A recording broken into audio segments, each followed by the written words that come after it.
తెలంగాణ మంత్రివర్గ సమావేశం ముగిసింది. కేబినెట్ భేటీలో పలు కీలక నిర్ణయాలు తీసుకున్నారు. స్పోర్ట్స్ పాలసీకి మంత్రివర్గం ఆమోదం తెలిపింది. పీసీ ఘోష్ కమిషన్కు మినిట్స్తో కూడిన పూర్తి నివేదిక ఇవ్వాలని కేబినెట్ నిర్ణయించింది. రేపు రాష్ట్ర వ్యాప్తంగా రైతు భరోసా విజయోత్సవ సభల నిర్వహణ, రెవెన్యూ సదస్సులో వచ్చిన 9 లక్షల ఫిర్యాదులను స్పెషల్ డ్రైవ్ పెట్టి క్లియర్ చేయాలని నిర్ణయం తీసుకున్నారు. ప్రభుత్వం పరిపాలించే నాడు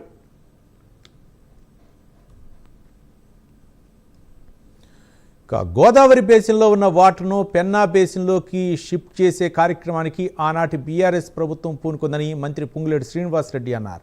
2016లో అపెక్స్ కమిటీ మీటింగ్లో 400 టీఎంసీలు లిఫ్ట్ చేయడానికి ఒప్పుకుందని తెలిపారు.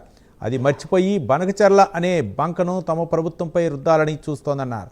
తెలంగాణ నీటి వాటా ఇంకో రాష్ట్రానికి తమ ప్రభుత్వం వదిలేస్తోందని గ్లోబల్ ప్రచారం చేస్తున్నారని మండిపడ్డారు పొంగులేటి.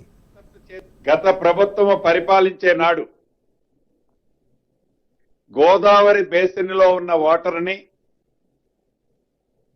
పెన్నా బేసిన్లోకి షిఫ్ట్ చేసే కార్యక్రమం ఆనాటి ప్రభుత్వం 2016లోనే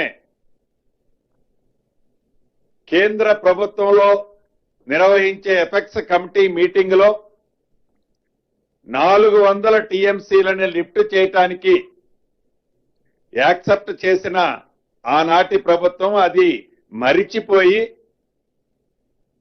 ఈనాడు ఆ బంకచర్ల అనే బంకని ఈ ప్రభుత్వానికి రుద్దాలని, ఈ ప్రభుత్వాన్ని ఏదో తెలంగాణకి సంబంధించిన వాటా నీటిని ఇంకొక రాష్ట్రానికి వదిలేసే కార్యక్రమం చేపడుతుంది, నిమ్మకి నీరెత్తినట్లు ఉంటుంది అని ఒక గ్లోబల్ ప్రచారం చేయాలని తాపత్రయపడేదాన్ని కూడా కేబినెట్ లో చాలా ఫుల్ గా డిస్కస్ చేయడం జరిగింది. గత ప్రభుత్వం